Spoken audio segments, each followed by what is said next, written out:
Hello everyone, I'm Dr. Manoj Johnson, lifestyle physician, John Marion Hospital, Pala. ഇന്ന് നമ്മൾ discuss ചെയ്യാൻ പോകുന്നൊരു വിഷയം എന്ന് പറയുന്നത് ശരിക്കും പറഞ്ഞാൽ ഭൂരിഭാഗം എൻ്റെ വീഡിയോകൾ സോഷ്യൽ മീഡിയയിൽ വരുന്നുണ്ട്. അപ്പോൾ അതിൻ്റെ ഭാഗമായിട്ട് ഒത്തിരി ആളുകൾ ആ വീഡിയോ കാണുകയും ഒത്തിരി ആളുകളിലേക്ക് ഷെയർ ചെയ്ത് കൊടുക്കുകയും ചെയ്യുന്നുണ്ട്. അപ്പോൾ എന്നാലും ചെറിയൊരു കൺഫ്യൂഷൻസ് ഉള്ളത് കൊണ്ടാണ് ഞാൻ വീണ്ടും ഈ ഒരു വീഡിയോ ചെയ്യാൻ ഉദ്ദേശിക്കുന്നത്. വേറൊന്നുമല്ല, എന്താണ് ശരിക്കും പറഞ്ഞാൽ ജോൺ മരിയൻസ്, അതാണ് എൻ്റെ സ്ഥാപനം, ജോൺ മരിയൻസ് ചെയ്യുന്നത്, എന്താണ് എൻ്റെ ക്വാളിഫിക്കേഷൻസ്, ഏത് രീതിയിലുള്ള ട്രീറ്റ്മെൻറ്റ് മെത്തഡുകളാണ് നമ്മൾ ഫോളോ ചെയ്യുന്നത് എന്നുള്ള ഒരു കാര്യമാണ് ഈ ഒരു വീഡിയോയിലൂടെ നമ്മൾ ഉദ്ദേശിക്കുന്നത്. അപ്പോൾ ആദ്യം നമ്മൾ ചെയ്യുന്ന ഒരു കാര്യം എന്ന് പറയുന്നത്, ശരിക്കും പറഞ്ഞാൽ എന്താണ് ക്വാളിഫിക്കേഷൻ, ശരിക്കും എന്താ പറയുക, ഈ വ്യക്തിക്ക് ചികിത്സിക്കാനുള്ള ഇതുണ്ടോ എന്നുള്ളതാണല്ലോ ആദ്യത്തെ ഒരു കാര്യം. അപ്പം ഞാനൊരു നാച്ചുറോപ്പത്താണ്. നമ്മുടെ ഇന്ത്യൻ സിസ്റ്റം ഓഫ് മെഡിസിനിൽ ആയുഷിൻ്റെ അണ്ടറിൽ വരുന്ന 5.5 കൊല്ലത്തെ ഒരു കോഴ്സാണ്. അത് ആയുഷ് എന്ന് പറയുന്നത് Ayurveda, yoga and naturopathy, Unani, Siddha, homeo എന്ന രീതിയിലുള്ള ഇതിൻ്റെ ഷോർട്ട് ഫോം ആയിട്ടാണ് ആയുഷ് എന്ന് പറയുന്നത്. ആയുഷ് മന്ത്രാലയം എന്നൊക്കെ കേട്ടിട്ടില്ലേ? അതിനകത്ത് യോഗ ആൻഡ് നാച്ചുറോപ്പതി അണ്ടറിലാണ് എൻ്റെ കോഴ്സ് വരുന്നത്. അത് 5.5 കൊല്ലത്തെയാണ് കോഴ്സ്. അതിൽ നമ്മൾ നോർമലായിട്ട് എല്ലാ കാര്യങ്ങളും, anatomy, physiology, biochemistry, pathology, microbiology, pharmacology, orthopaedics, forensic, A to Z modern medicine സബ്ജക്റ്റുകൾ ഉൾപ്പെടുത്തിക്കൊണ്ടാണ് ആ ഒരു കോഴ്സ് ഉള്ളത്. അതിനകത്ത് നാച്ചുറോപ്പതി റിലേറ്റഡ് ആയിട്ടുള്ള ഡയറ്റ് ആൻഡ് ന്യൂട്രീഷനുമായിട്ട് ബന്ധപ്പെട്ട കാര്യങ്ങൾ വരുന്നുണ്ട്, ഫാസ്റ്റിംഗ് വരുന്നുണ്ട്, ഹൈഡ്രോതെറപ്പി വരുന്നുണ്ട്, ഒത്തിരിയേറെ ഡ്രഗ്ലെസ് തെറപ്പികൾ, അക്യുപങ്ക്ചർ, ഫിസിയോതെറപ്പി രീതികൾ, ഇതെല്ലാം ഇതിനകത്ത് ഉൾപ്പെടുത്തിക്കൊണ്ടുള്ള ഒരു കോഴ്സാണ്. ഇതാണ് ശരിക്കും പറഞ്ഞാൽ ബേസിക് കോഴ്സ്. പക്ഷേ ഇത് മാത്രമല്ല, ഞാൻ ആദ്യം പഠിച്ചത് BSc കെമിസ്ട്രിയാണ്. അത് കഴിഞ്ഞ് MSc സൈക്കോളജിയാണ്. പിന്നെയാണ് ഞാൻ ഈ 5.5 കൊല്ലത്തെ നാച്ചുറോപ്പതി ഫീൽഡിലേക്ക് വരുന്നത്. അത് കഴിഞ്ഞിട്ട് ഞാൻ വീണ്ടും MSc diet and nutrition separate ആയിട്ട് ചെയ്തു. ഇപ്പോൾ ഞാൻ PhD സ്കോളറാണ്. ഗട്ട് മൈക്രോബ്സ്, അതായത് കുടലിലെ ബാക്ടീരിയയുമായിട്ട് ബന്ധപ്പെട്ട ബാക്ടീരിയ, വൈറസ്, ഫംഗസ്, അങ്ങനത്തെ മൈക്രോബയോട്ട എന്ന് പറയും, അതുമായിട്ട് ബന്ധപ്പെട്ട് റിസർച്ച് നടത്തിക്കൊണ്ടിരിക്കുന്ന ഫസ്റ്റ് ഇയർ PhD സ്കോളറും കൂടിയാണ്. അപ്പോൾ എൻ്റെ വീഡിയോകളിൽ ഭൂരിഭാഗവും ഞാൻ പറയുന്ന ഗട്ട് റിലേറ്റഡ് ആയിട്ടുള്ള കാര്യങ്ങൾ മെഡിക്കൽ ടെക്സ്റ്റിലുള്ള കാര്യങ്ങളല്ല. കാരണം 5.5 കൊല്ലം പഠിച്ചതിനകത്ത് ഞാനിതൊന്നും പഠിച്ചിട്ടില്ല, അറിഞ്ഞിട്ട് പോലുമില്ല. അപ്പോൾ നമ്മൾ ഏറ്റവും കൂടുതൽ ഫോക്കസ് ചെയ്യുന്നത് ലേറ്റസ്റ്റ് റിസർച്ചുകളിൽ എന്ത് കിട്ടുന്നു, ആ റിസർച്ച് കാര്യങ്ങളൊക്കെ ചിലപ്പോൾ ഒരു 10-15 കൊല്ലം കഴിയുമ്പോൾ മെഡിക്കൽ ടെക്സ്റ്റ് ബുക്കിൽ വന്നോളും. പക്ഷേ ആ സമയം വരെ നമ്മൾ അനുഭവിക്കേണ്ട കാര്യമില്ല. കാരണം അതുകൊണ്ടാണ് ഇപ്പം എൻ്റെ വീഡിയോകളിൽ കേട്ട് കാണും നിങ്ങൾ, ഇത് നമ്മുടെ താരൻ ക്ലിയർ ആകണമെന്നുണ്ടെങ്കിൽ കുടലിലെ ഫംഗസ് ക്ലിയർ ആകണം. പക്ഷേ പൊതുവെ അങ്ങനെയല്ല ചികിത്സിക്കുന്നത്, താരന് ഡയറക്റ്റായിട്ടാണ് ട്രീറ്റ് ചെയ്യുന്നത് എന്നുള്ളത്. അപ്പോൾ സ്കിന്നിൻ്റെ കണ്ടീഷൻ ക്ലിയർ ആകണമെന്നുണ്ടെങ്കിൽ കുടലിലെ കണ്ടീഷൻ ക്ലിയർ ആകണം. അതേപോലെ തന്നെ ലാക്ടോസ് ഇൻടോളറൻസ്, ഗ്ലൂട്ടൻ ഇൻടോളറൻസ്, ഇങ്ങനത്തെ പല കാര്യങ്ങളും ഞാൻ എൻ്റെ വീഡിയോകളിൽ സ്ഥിരമായിട്ട് പറയാറുള്ള കാര്യമാണ്. പക്ഷേ ഇത് ഇപ്പോൾ തൈറോയ്ഡ് റിലേറ്റഡ് കണ്ടീഷനിൽ വളരെ കോമൺ ആയിട്ട് വരുന്ന കാര്യങ്ങളാണ് ലാക്ടോസും ഗ്ലൂട്ടനും സോയ കാര്യങ്ങളും ട്യൂമർ ഉണ്ടാക്കുന്ന രീതികളും. ഇതെല്ലാം ഗട്ടുമായിട്ട് നല്ല കണക്റ്റഡ് ആയതുകൊണ്ടാണ് നമ്മൾ ഏറ്റവും കൂടുതൽ ഇത് അവയർനെസ് രീതിയിൽ പറയാൻ ഉദ്ദേശിക്കുന്നത്. അപ്പം ഇത്രയാണ് എൻ്റെ ക്വാളിഫിക്കേഷൻ എന്ന് പറയുന്നത്. ഇപ്പോൾ 2 ഗ്രാജുവേഷൻ, 2 പോസ്റ്റ് ഗ്രാജുവേഷൻ, ഒരു ലൈഫ് സ്റ്റൈൽ മെഡിസിൻ എന്ന് പറയുന്ന diploma, American college of lifestyle മെഡിസിനിൽ ഒരു ലൈഫ് സ്റ്റൈൽ മെഡിസിൻ്റെ ഡിപ്ലോമയും കൂടെ ഞാൻ ചെയ്തിട്ടുണ്ട്. അപ്പം ഈ ലൈഫ് സ്റ്റൈൽ മെഡിസിൻ കോൺസെപ്റ്റാണ് ശരിക്കും പറഞ്ഞാൽ ഞാൻ ഏറ്റവും കൂടുതൽ ഇവിടെ പ്രൊമോട്ട് ചെയ്യുന്നത്. ഞാൻ US ഒരു 3-4 കൊല്ലം അവിടെ പ്രാക്ടീസ് ചെയ്തതാണ്. ഞാൻ ക്രൂസ് ഷിപ്പിൽ ഡോക്ടറായിട്ടുണ്ടായിരുന്നു. അപ്പോൾ അതേപോലെ തന്നെ ഈ ലൈഫ് സ്റ്റൈൽ മെഡിസിൻ കോഴ്സിൻ്റെ ഒരു സീരിയസ്നെസ് മനസ്സിലായതിന് ശേഷമാണ് ഞാൻ ആലോചിച്ചു, നമ്മുടെ നാട്ടിൽ കേരളത്തിൽ ഇതിനെക്കുറിച്ച് കൂടുതൽ ഒരു അവയർനെസ് കിട്ടാൻ വേണ്ടിയിട്ടാണ് ഞാൻ ഏറ്റവും കൂടുതൽ വീഡിയോകളിൽ ലൈഫ് സ്റ്റൈൽ മെഡിസിൻ എന്ന് പറയുന്ന ഒരു കോൺസെപ്റ്റാണ് പ്രൊമോട്ട് ചെയ്യുന്നത്. അപ്പോൾ എൻ്റെ ബേസിക് കോഴ്സും പഠിച്ച കാര്യങ്ങളെല്ലാം ഞാൻ പറഞ്ഞു. പക്ഷേ ഇപ്പോൾ ഞാൻ കൂടുതൽ ഫോക്കസ് ചെയ്യുന്നത് എൻ്റെ സ്പെഷ്യലൈസേഷൻ ആയിട്ടുള്ള കാര്യങ്ങളാണ്. അതിൽ ലൈഫ് സ്റ്റൈൽ മെഡിസിനും അതേപോലെ തന്നെ ഗട്ട് മൈക്രോബ്സിലുള്ള എൻ്റെ ഗവേഷണവുമായിട്ട് ബന്ധപ്പെട്ട കാര്യങ്ങളാണ് ഏറ്റവും കൂടുതൽ ചെയ്യുന്നത്. ഈ പറയുന്ന കുറച്ച് കൊല്ലങ്ങളായിട്ട് ഞാൻ പേഴ്സണലായിട്ട് ഒരു 3.5 ലക്ഷത്തിലധികം കൺസൾട്ടേഷൻസ് ഞാൻ ചെയ്തിട്ടുണ്ട്. അപ്പോൾ അതിൻ്റെ ഭാഗമായിട്ട് നമുക്കിപ്പം 5,000 പേര്, 10,000 പേര്, 50,000 പേരെ കൺസൾട്ട് ചെയ്യുന്ന രീതികൾ പോലെ അല്ല. ലക്ഷക്കണക്കിന് ആൾക്കാരെ നമ്മൾ ചെയ്യുമ്പോൾ നമുക്ക് കറക്റ്റ് ഐഡിയ കിട്ടും. ഓക്കെ, റിസർച്ചുകൾ നമ്മൾ അപ്ലൈ ചെയ്യുന്നു, റിസൾട്ട് കിട്ടുന്നു. ഓക്കെ, അന്നേരം നമ്മൾ അപ്പോൾ എൻ്റെ പേരിൽ തന്നെ ഇൻ്റർനാഷണൽ ജേർണലിൽ എൻ്റെ പേപ്പറും പബ്ലിഷ് ആയിട്ടുണ്ട്. അപ്പോൾ ഇത്രയും കാര്യങ്ങൾ ആണ് എന്നെക്കുറിച്ചുള്ളൊരു ധാരണ. രണ്ടാമത്തെ കാര്യം എന്ന് പറയുന്നത് ഏത് ട്രീറ്റ്മെൻറ്റ് രീതിയാണ് നമ്മൾ ഏറ്റവും കൂടുതൽ ജോൺ മരിൻസിൽ പ്രൊമോട്ട് ചെയ്യുന്നത് എന്നുള്ളത്. അത് ലൈഫ് സ്റ്റൈൽ മെഡിസിൻ എന്ന് പറയുന്ന ഒരു ട്രീറ്റ്മെൻറ്റ് മൊഡാലിറ്റിയാണ്. അത് US ബേസ്ഡ് ആയിട്ടുള്ള ഒരു കോൺസെപ്റ്റാണ്. അത് ഫങ്ഷണൽ മെഡിസിൻ്റെ അണ്ടറിൽ വരുന്ന ഒരു ബ്രാഞ്ച് പോലെയാണ് വരുന്നതാണ്. ഫങ്ഷണൽ മെഡിസിൻ എന്ന് പറയുന്നത് ഒരു റൂട്ട് കോസ് ട്രീറ്റ് ചെയ്യുന്ന ഒരു രീതികളാണ്. ലൈഫ് സ്റ്റൈൽ മെഡിസിൻ എന്ന് പറയുന്നത് മെയിനായിട്ടും ഇതിന് 6 സ്റ്റേജുകളാണുള്ളത്. ഈ 6 സ്റ്റേജ് എന്ന് പറയുന്നത് ഒന്നാമത്തെ കാര്യം എന്ന് പറയുന്നത് ഹെൽത്തി ഈറ്റിംഗ്. ആ ഹെൽത്തി ഈറ്റിംഗ് എന്ന് പറയുന്നത് നല്ല രീതിയിലുള്ള ഭക്ഷണക്രമമാണ് നമ്മൾ ഏറ്റവും കൂടുതൽ വീഡിയോകളിലും കാര്യങ്ങളിലൊക്കെ പ്രൊമോട്ട് ചെയ്യുന്നത്. എന്താണ് ശരിക്കും പറഞ്ഞാൽ ജോൺ മരിൻസിലേക്ക് വന്നു കഴിഞ്ഞാൽ ഏത് രീതിയാണ് ചികിത്സിക്കുന്നത് എന്നുള്ളതാണ് ഇപ്പം പറയുന്നത്. അപ്പോൾ ഒന്നാമത്തത് ഹെൽത്തി ഈറ്റിംഗ് ആണ്. ആ ശരീരത്തിന് ഏത് പറ്റും ഏത് പറ്റത്തില്ല അതിന് പ്രോപ്പറായിട്ട് ടെസ്റ്റ് ചെയ്യും. ചിലർക്ക് ജനറ്റിക് ടെസ്റ്റ് ചെയ്യേണ്ടി വരും, ചിലർക്ക് സ്റ്റൂൾ മാപ്പിംഗ്, സ്റ്റൂൾ എക്സാമിൻ ചെയ്ത് അതിനകത്ത് ഏത് ബാക്ടീരിയ കൂടുതൽ കുറവ്, എന്തുകൊണ്ടാണ് ഹൈപ്പർ ആക്റ്റീവ് ആകുന്നത്, എന്തുകൊണ്ടാണ് ഓട്ടിസ്റ്റിക് വന്നുകൊണ്ടിരിക്കുന്നത്, എന്തുകൊണ്ടാണ് സ്കിൻ പ്രശ്നം വരുന്നത്, A to Z കാര്യങ്ങൾ റൂട്ട് കോസിൽ നമുക്ക് കണ്ടുപിടിച്ച് ചെയ്യാൻ പറ്റുന്ന രീതികളാണ്. അപ്പോൾ ഇതാണ്.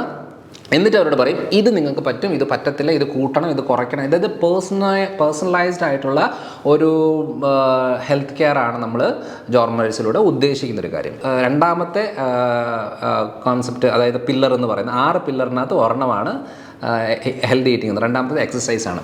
ചില ആളുകൾക്ക് കാർഡിയക് എക്സസൈസുകൾ പറ്റും, ചില ആളുകൾക്ക് വെയിറ്റ് ബെയറിംഗ് ആയിട്ടുള്ള എക്സസൈസുകളാണ് വേണ്ടത്. അങ്ങനത്തെ കുറച്ച് കാര്യങ്ങൾ ചില മസിൽ ഡെവലപ്മെൻറ്റിന് ആവശ്യമുള്ളതായിരിക്കും. അങ്ങനത്തെ പല അവരുടെ രീതി അനുസരിച്ച് ചില മസിൽ ഗ്രോത്ത് കൂടിക്കഴിഞ്ഞാൽ അവരുടെ ഡയബറ്റിക് കണ്ടീഷൻ കുറയും. അങ്ങനത്തെ പല കാര്യങ്ങൾ അവരുടെ ബോഡി സ്ട്രക്ചർ നേച്ചർ വെച്ചിട്ടാണ് നമ്മളത് അനലൈസ് ചെയ്ത് നിങ്ങൾക്ക് ഇത് പറ്റും ഇത് പറ്റത്തില്ല എന്നുള്ളത് ക്ലിയർ ആയിട്ട് പറഞ്ഞു കൊടുക്കുന്നത്. മൂന്നാമത്തെ കാര്യം എന്ന് പറയുന്നത് റീസ്റ്റോറേറ്റീവ് സ്ലീപ്പാണ്, ഉറക്കമായിട്ട് ബന്ധപ്പെട്ടാണ്. ഭൂരിഭാഗം ആൾക്കാരിൽ വരുന്നതെന്ന് വെച്ചാൽ അവർ കറക്റ്റ് ടൈമിന് ഉറങ്ങും, പക്ഷേ മിഡിലായിട്ട് ഉറക്കം ക്ലിയർ ആകത്തില്ല. ഒന്ന് യൂറിൻ പാസ് ചെയ്യാൻ എന്തെങ്കിലും എഴുന്നേറ്റ് കഴിഞ്ഞാൽ പിന്നെ ഉറക്കം ക്ലിയർ ആകില്ല. അപ്പം പ്രോപ്പറായിട്ട് നമ്മൾ ഇതൊരു പ്രോപ്പറായിട്ട് മാനേജ് ചെയ്തില്ലെങ്കിൽ ഹെൽത്തിനെ ബാധിക്കും. കാരണം നല്ല രീതിയിൽ ഉറക്കം കിട്ടുന്നില്ല എന്നുണ്ടെങ്കിൽ അവരുടെ ഹെൽത്ത് പ്രോപ്പറല്ല, ഡേ ബൈ ഡേ അത് മോശമായി പോകുന്നതാണ്. അത് ക്ലിയർ ആക്കുക എന്നുള്ളതാണ് മൂന്നാമത്തെ കാര്യം എന്ന് പറയുന്നത്. നാലാമത്തെ കാര്യം എന്ന് പറയുന്നത് പോസിറ്റീവ് സോഷ്യൽ കണക്ഷൻ. ഈ സോഷ്യൽ കണക്ഷൻ എന്ന് ഉദ്ദേശിക്കുന്നത് അവർ ഏത് രീതിയിലാണ് വീട്ടിൽ ജീവിക്കുന്നത്, അവർ പുറത്ത് ഫംഗ്ഷൻ കാര്യങ്ങളിൽ എങ്ങനെയാണ്, അവരുടെ സ്വഭാവ രീതി എങ്ങനെയാണ്, അവരുടെ ഫ്രണ്ട്സിന് രീതികൾ എങ്ങനെയാണ്, അവർ സ്ട്രെസ് ഫ്രീ ആകുന്നത് എങ്ങനെയാണ്, അവർ ഇടയ്ക്ക് സമയത്ത് അവരുടെ ഇഷ്ടമുള്ള ഡാൻസ് പഠിക്കുന്നുണ്ടോ, അല്ലെന്നുണ്ടെങ്കിൽ പഴയ ഫ്രണ്ട്സുമായിട്ട് മിങ്കിളാകുന്നുണ്ടോ, പാട്ട് പാടുന്നുണ്ടോ, ഇങ്ങനത്തെ പല കാര്യങ്ങൾ അവർ പബ്ലിക്കായിട്ടുള്ള ഏത് കാര്യങ്ങളിലാണ് കൂടുതലായിട്ട് ആക്റ്റീവ് ആകുന്നത്, എന്ത് ചെയ്യുമ്പോഴാണ് അവർക്ക് മെച്ചം കിട്ടുന്നത്, മോശമാകുന്നത്, A to Z കാര്യങ്ങൾ നമ്മൾ മനസ്സിലാക്കുന്ന ഒരു രീതിയാണ്. അപ്പം അതിനെ നമ്മൾ എങ്ങനെ പ്രൊമോട്ട് ചെയ്യാൻ പറ്റും എന്നുള്ളതാണ് നമ്മുടെ കൺസൾട്ടേഷൻ. അതായത് സാധാരണ ഒരു ആശുപത്രി ചെന്നിട്ട് ഒരു 5 മിനിറ്റ് കണ്ട് മരുന്ന് എഴുതി വിടുന്ന ഒരു പരിപാടിയേ അല്ല. അതുകൊണ്ടാണ് ഇത്രയും കാര്യം ചോദിച്ച് മനസ്സിലാക്കിയിട്ട് നമ്മളൊരു പ്രോപ്പർ ഒരു ഐഡിയ എടുത്തിട്ടാണ് അവരെ ഹെൽപ്പ് ചെയ്യുന്നത്. അപ്പോൾ ഈ ഹെൽത്തി ഈറ്റിങ്ങിൽ നമ്മൾ പറയുമ്പോൾ അതിനെ പറഞ്ഞത് അവരുടെ രാവിലെ എഴുന്നേൽക്കുമ്പോൾ തൊട്ട് രാത്രി കിടക്കുന്നവരെയുള്ള എല്ലാ റൂട്ടീനും ചോദിക്കും. എന്നിട്ട് ഏത് ചെയ്യണം ഏത് ചെയ്യരുത്, ഓക്കെ നിങ്ങൾ ഇതിനകത്ത് ഇത്രയാണ് മാനേജ് ചെയ്യേണ്ടത്, അപ്പം നിങ്ങളുടെ ഇതിനകത്ത് ഫിസിക്കൽ ആക്ടിവിറ്റി ഇത്രയേ ഉള്ളൂ, എല്ലാ കാര്യങ്ങളും പറഞ്ഞ് ബോധ്യപ്പെടുത്തുന്ന ഒരു രീതിയാണ് കൺസൾട്ടേഷനിൽ നമ്മൾ മെയിനായിട്ടും ചെയ്യുന്നത്. പിന്നെ ഉള്ളത് minimising risky substances. Risky substance എന്ന് പറയുന്നത് നമ്മൾ വിചാരിക്കുന്നത് ശരിക്കും പറഞ്ഞാൽ മദ്യപാനം, പുകവലി, അഡിക്ഷനുമായിട്ട് ബന്ധപ്പെട്ടാണ്. പക്ഷെ അതുമാത്രമല്ല, ഈ ടീ കോഫി എന്ന് പറയുന്നത് ഒരു 2 ഗ്ലാസ് കൂടുതൽ കഴിക്കുന്ന ഒരു അഡിക്ഷൻ രീതിയിൽ വരുന്നവരെന്ന് പറയുന്നത് അതും റിസ്കി ആയിട്ടുള്ള ഒരു കാര്യം തന്നെയാണ്. ഏത് ഭക്ഷണത്തോട് ക്രേവിങ് വന്നോ ശരീരം കൈവിട്ട് പോകുന്നു. എനിക്ക് എപ്പോഴും മധുരം കഴിക്കണമെന്ന് തോന്നില്ല, എപ്പോഴും വറുത്തത് കഴിക്കണമെന്ന് തോന്നില്ല, എപ്പോഴും ഉപ്പ് ഇട്ടിട്ടുള്ള സാധനങ്ങൾ കഴിക്കണമെന്ന് തോന്നല്, അങ്ങനത്തെ പല രീതിയിലുള്ള തോന്നലുകൾ വരും. കേക്ക് അങ്ങനത്തെ കാര്യങ്ങൾ. അപ്പം നമ്മൾ നോക്കുന്നത് എപ്പോഴും എനിക്ക് ചായ കുടിക്കണമെന്നൊരു ടെൻഡൻസി. അപ്പോൾ നമ്മളാകെ മോശമായിട്ട് കാണുന്ന ഏതാണ് ഈ മദ്യപാനവും പുകവലിയും കാര്യങ്ങളും. പക്ഷേ ഇത് മാത്രമല്ല, ഇത് ഏറ്റവും കൂടുതൽ ശ്രദ്ധിക്കേണ്ടത് നമ്മുടെ ശരീരത്തിൽ ഏതിൻ്റെ അളവ് കൂടുന്നോ അതുമായിട്ട് ബന്ധപ്പെട്ട പ്രശ്നമാണ്. അത് ചോറാണെങ്കിൽ ചോറ്, അതൊരു അളവിലായാൽ കുഴപ്പമില്ല, മദ്യമെങ്കിൽ മദ്യം, ഏതായാലും ഒരു അളവ് വിട്ടിട്ടുള്ള കാര്യങ്ങളിലേക്ക് നമ്മൾ ക്രേവിങ് വരുന്നുണ്ടോ നമ്മുടെ ശരീരം കൈവിട്ട് പോകുന്നു എന്നുള്ളതാണ്. അപ്പോൾ ഇതാണ് നമ്മൾ മനസ്സിലാക്കിയിട്ട് അതിനെ നമ്മൾ എങ്ങനെ മാനേജ് ചെയ്യാം എന്നുള്ളതാണ് നമ്മൾ മെയിനായിട്ടും പറഞ്ഞു കൊടുക്കുന്ന കാര്യം. നെക്സ്റ്റ് വരുന്നത് സ്ട്രെസ് മാനേജ്മെൻറ്റ്. ചിലർ പറയാറില്ലേ, ഞാൻ കറക്റ്റ് രീതിയിൽ എല്ലാ കാര്യങ്ങളും ചെയ്യുന്നുണ്ട്, നല്ല ഭക്ഷണം, മരുന്ന്, ചികിത്സകൾ, A to Z കാര്യങ്ങൾ നമ്മൾ പ്രോപ്പറായിട്ട് ചെയ്യുന്നുണ്ട്, എന്നാലും എനിക്ക് റിസൾട്ട് കിട്ടുന്നില്ല എന്ന് പറയുമ്പോൾ നമ്മൾ ആദ്യം നോക്കുന്നത് ഇവരുടെ സ്ട്രെസ് ലെവലാണ്. സ്ട്രെസ് ലെവൽ എന്ന് പറയുമ്പോൾ എങ്ങനെയാണ്, ചില ആളുകൾക്ക് ഈ അവരുടെ ചെയ്യുന്ന ജോലി ഒട്ടും പറ്റാത്തതാണ്, അവർക്ക് ഹാൻഡിൽ ചെയ്യാൻ പോലും പറ്റുന്നില്ല. ഈ ഉണ്ടാക്കുന്ന ഒരു 20,000 രൂപയാണ് ശമ്പളം എടുത്തിട്ടായിരിക്കും ആ ജോലി ചെയ്യുന്നത്. പക്ഷേ ഒരു 50,000 രൂപ ഒരു മാസം ഈ പറയുന്ന സ്ട്രെസ്സ് ക്ലിയർ ആകാനും ആശുപത്രിക്കും വേണ്ടിയിട്ട് കളയുന്ന ഒരു രീതി വരും. അങ്ങനെ പറഞ്ഞാൽ ആ ജോലി ചെയ്തിട്ട് എന്ത് കാര്യം? അപ്പോൾ അങ്ങനെ നമ്മൾ ഫുള്ളായിട്ട് ഡീപ്പായിട്ട് ഇവരുടെ സ്ട്രെസ് ലെവൽ എത്രയുണ്ട്, എന്ത് ചെയ്യുമ്പോഴാണ് ബുദ്ധിമുട്ട് വരുന്നത്, എന്ത് ചെയ്യുമ്പോഴാണ് കുഴപ്പമില്ലാത്തത്, ഹസ്ബൻഡുമായിട്ടുള്ള റിലേഷൻ എങ്ങനെ, വൈഫായിട്ടുള്ള റിലേഷൻ എങ്ങനെ, മക്കളുമായിട്ടുള്ളത് എങ്ങനെ, അച്ഛനമ്മയായിട്ടുള്ളത് എങ്ങനെ, റിലേറ്റീവ്സ് ആയിട്ടുള്ളത് എങ്ങനെ, ഇങ്ങനത്തെ എല്ലാ കാര്യങ്ങളും ഏത് പ്രശ്നമാണ് ആ വ്യക്തിയെ കൂടുതലായിട്ടും ബാധിക്കുന്നത്, ഇത്രയും കാര്യങ്ങൾ മോണിറ്റർ ചെയ്തിട്ടാണ് ശരിക്കും പറഞ്ഞാൽ ജോൺ മരിയൻസ് ഒരു വ്യക്തികളെ ഹെൽപ്പ് ചെയ്യുന്നത്. അല്ലാതെ ജസ്റ്റ് വന്ന് ഉടനെ ഓക്കെ ഇന്ന മരുന്നെടുത്തോ പൊക്കോ എന്നുള്ള രീതിയല്ല. പിന്നെ ഒരു കാര്യം എന്ന് വെച്ചപ്പോൾ നമ്മളിപ്പം വെറുതെ നമ്മളിപ്പോൾ ഒരു കൺസൾട്ടിങ് ഫീ ചാർജ് ചെയ്യുന്നതെന്ന് പറഞ്ഞാൽ, ഞാനിപ്പോൾ ഇത്രയും കാലമായിട്ട് എനിക്ക് ഒരു കൺസൾട്ടേഷൻ ഫീ ഞാൻ ഇതുവരെ ചാർജ് ചെയ്തിട്ടില്ല. പക്ഷേ ഡോക്ടേഴ്സ് ആവശ്യം പോലെ നമുക്ക് ഡോക്ടേഴ്സ് ഉണ്ട്, അവരാണ് ഈ കൺസൾട്ടേഷൻ കാര്യങ്ങളും കൂടുതലായിട്ടും ചെയ്യുന്നത്. അപ്പോൾ എനിക്ക് എല്ലാ രീതിയിലും ഫോക്കസ് ചെയ്യാൻ പറ്റാത്തത് കൊണ്ടാണ് എല്ലാ ഡിസ്ട്രിക്റ്റുകളിലും നമ്മൾ സെൻറ്ററുകളുണ്ട്. ആയ ഡിസ്ട്രിക്റ്റുകളിലുള്ള ഡോക്ടേഴ്സ് ഇവിടെ വരികയും ട്രെയിനിങ് എടുക്കുകയും നമ്മുടെ പാലയിൽ തന്നെ ഒത്തിരി കാലം നമ്മളെ കൂടെ നിന്ന് പഠിച്ച് അവരവരുടെ നാട്ടിൽ അവരവർ ക്ലിനിക്കുകൾ തുടങ്ങുകയും, ഇപ്പം കോഴിക്കോട് നിന്ന് ഒത്തിരി ആൾക്കാർ പാലായിൽ വരും, എന്നിട്ട് 15 ദിവസം കഴിഞ്ഞ് വരാൻ പറയുമ്പോൾ വീണ്ടും ഇങ്ങനെ 5-8 മണിക്കൂർ യാത്ര ചെയ്ത് വരാൻ ബുദ്ധിമുട്ടുള്ളപ്പോൾ നമ്മൾ എന്ത് ചെയ്തു, അവരുടെ നാട്ടിൽ അതേപോലെ കാസർഗോഡും കണ്ണൂർ, കോഴിക്കോട്, ഇപ്പം കേരളത്തിൽ പാലക്കാട് മാത്രമേ നമുക്ക് ഇല്ലാത്തുള്ളൂ. ബാക്കി എല്ലാ സ്ഥലങ്ങളിലും നമ്മുടെ അടുത്ത് വന്ന് ട്രെയിനിങ് എടുത്ത ഡോക്ടേഴ്സാണ് ഈ സ്ഥലങ്ങളിലെല്ലാം. അതുകൊണ്ട് ഈ കേരളത്തിലെ എല്ലാ സ്ഥലങ്ങളിലും ഈ ഒരു സർവീസ് അവൈലബിൾ ആണ്. അപ്പോൾ എല്ലാ സ്ഥലങ്ങളിലും ഒരേ രീതിയിലുള്ള കാര്യങ്ങളാണ് ഇത്. അതായത് ഒരിടത്ത് വന്ന് ഒരു കൺസൾട്ടേഷൻ ഫീ അടച്ചു കഴിഞ്ഞാൽ അവർക്ക് 4 വിസിറ്റ് ഫ്രീ ആണ്. അപ്പം 2 മാസം വരെ അവർക്ക് ഫ്രീ ആയിട്ടാണ്. അവർ ഒരു തവണ കൺസൾട്ടിങ് ഫീ തന്നാൽ 4 വിസിറ്റാണ് അതിനകത്ത് ഉൾപ്പെടുത്തുന്നത്. അവർ വരണം, അവരുടെ മാറ്റം പറയണം, എങ്ങനെയുണ്ട്, ഓക്കെ ആണോ, വയറ് കുറഞ്ഞോ, സ്കിന്നിൻ്റെ കണ്ടീഷൻ ക്ലിയർ ആയോ, മുടി കൊഴിച്ചിൽ കുറഞ്ഞോ, ഉറക്കം ക്ലിയർ ആയോ, ഇതെല്ലാം. അതായത് ഉറക്കത്തിന് മരുന്നെടുത്ത് ഉറക്കം കിട്ടിയിട്ട് കാര്യമില്ല, ഗ്യാസിന് മരുന്നെടുത്ത് ഗ്യാസ് കുറച്ചിട്ട് കാര്യമില്ല, വേദനയ്ക്ക് മരുന്നെടുത്ത് വേദന കുറച്ചിട്ട് കാര്യമില്ല. ഇത് ഉള്ളിൽ നിന്ന് റിപ്പയർ ചെയ്ത് ക്ലിയർ ആക്കിയിട്ട് അതിൻ്റെ ഭാഗമായിട്ട് ശരീരം പ്രവർത്തിക്കുന്നതിൻ്റെ ഭാഗമായിട്ട് നമുക്ക് ശരീരത്തിന് മെച്ചം കിട്ടുന്ന ഒരു ഇത്. അതായത് ഒരു വണ്ടി സർവീസ് ചെയ്യുന്ന പോലെ ഒരു ബോഡി സർവീസ് ചെയ്ത് എടുക്കുക. ഇതാണ് മെയിനായിട്ടും നമ്മൾ ഉദ്ദേശിക്കുന്നത്. അല്ലാതെ എല്ലാത്തിനും മരുന്ന് പരിപാടികൾ എന്നുള്ളത് എടുക്കുന്നവരെടുത്തു. കാരണം നമ്മൾ ഒരിടത്ത് പോലും ഇംഗ്ലീഷ് മരുന്ന് മോശം, ആയുർവേദം മോശം, ഹോമിയോ മോശം, അതങ്ങനൊന്നും പറയാറില്ല. ചില മരുന്നുകൾ ഒരളവിൽ കൂടുതൽ ഒരു ശരീരത്തിൽ കയറിയാൽ അതിൻ്റെ ഭാഗമായിട്ട് പല ബുദ്ധിമുട്ടുകൾ വരുന്നത് കൊണ്ട് ആ മരുന്നുകളുടെ അളവ് കുറയ്ക്കാനായിട്ട് നമ്മൾ ഹെൽപ്പ് ചെയ്യും. ഇപ്പോൾ ഷുഗറുള്ള ആൾക്കാർ ഒരു 4 ഗുളികയും 2 നേരം ഇൻസുലിൻ എടുക്കുന്നവരാണെങ്കിൽ ഒറ്റ ഗുളികയിലേക്ക് ഇൻസുലിൻ സ്റ്റോപ്പ് ചെയ്ത് ഒരു ഗുളികയിലേക്ക് നമുക്ക് കുറച്ച് കൊണ്ടുവരാൻ പറ്റും. അല്ലാതെ അതെടുത്ത് മാറ്റം കൊള്ളത്തില്ല എന്നുള്ളതല്ല. അപ്പോൾ ലൈഫ് സ്റ്റൈൽ ചേഞ്ചസ് വരുത്തി, ഫുഡ് ഹാബിറ്റ്സിൽ ചേഞ്ചസ് വരുത്തി, സ്ട്രെസ് ലെവലിൽ മാറ്റം വരുത്തി, ഉറക്കം ക്ലിയർ ആക്കി ബോഡി ഒന്ന് സർവീസ് ചെയ്ത് റിപ്പയർ ചെയ്ത് എടുക്കുന്ന രീതികളാണ് ഞങ്ങൾ ഏറ്റവും കൂടുതൽ ഫോക്കസ് ചെയ്യുന്നത്. അതുകൊണ്ടാണ് ഞാൻ പറയുന്നത് ലൈഫ് സ്റ്റൈൽ മെഡിസിൻ എന്ന് പറയുന്ന 6 പില്ലർസാണ് ഞാനിപ്പോൾ പറഞ്ഞത്. അപ്പോൾ ഇത്രയും കാര്യങ്ങൾ ഫോക്കസ് ചെയ്തുകൊണ്ട് ഒരാളെ നമ്മൾ ചികിത്സിക്കുക. നമ്മളിവിടെ ആരാണെന്ന് പേഷ്യൻസ് എന്നൊക്കെ അല്ല പറയുന്നത്. പേഷ്യൻ്റ് ഒരു രോഗി എന്നുള്ളൊരു കോൺസെപ്റ്റ് ഇല്ല. അങ്ങനെ ഒരു കോൺസെപ്റ്റ് എങ്ങനെയാണ്? അങ്ങനെയാണെന്നുണ്ടെങ്കിൽ രോഗികളെക്കാട്ടിലും കൂടുതലായിട്ട് രോഗമുള്ളത് ഡോക്ടർമാർക്കാണ്. ഒരു ലോഡ് മരുന്ന് കഴിച്ചുകൊണ്ട് ഡോക്ടർമാർ ജീവിക്കുന്നത് തന്നെ. അതുകൊണ്ടല്ല, അതല്ല കാര്യം. ജീവനുള്ള ശരീരമാണോ ആരോഗ്യ പ്രശ്നങ്ങൾ കാണും, ചെറിയ ചെറിയ ബുദ്ധിമുട്ടുകൾ കാണും. അതൊക്കെ പ്രോപ്പറായിട്ട് മാനേജ് ചെയ്ത് പോകുക എന്നുള്ളതാണ്. ഒരു കാര്യവും കുറേ കാലങ്ങളെടുത്ത് ചെയ്യണം. ഞാൻ എപ്പോഴും പറയുന്നൊരു കാര്യമാണ്, ഒരു 3 മാസത്തെ കാര്യം മനസ്സിൽ വെക്കുക. നിങ്ങൾ ആദ്യത്തെ ഒരു 15 ദിവസം എക്സ്പെരിമെൻ്റ് ആയിട്ട് അത് ചെയ്ത് നോക്കുക. മെച്ചമുണ്ടെങ്കിൽ മാത്രം കണ്ടിന്യൂ ചെയ്യുക. ഒരു മെച്ചവുമില്ല, ഒരു മാസം എടുത്തു, ഒരു മാറ്റവും ഇല്ല, ഞാൻ ഭക്ഷണം ക്രമീകരിച്ചു, എക്സസൈസ് ചെയ്തു, യാതൊരു മെച്ചവും ഞങ്ങൾക്ക് കിട്ടുന്നില്ല, അന്നേരം നിർത്താം, ഒരു കുഴപ്പമില്ല.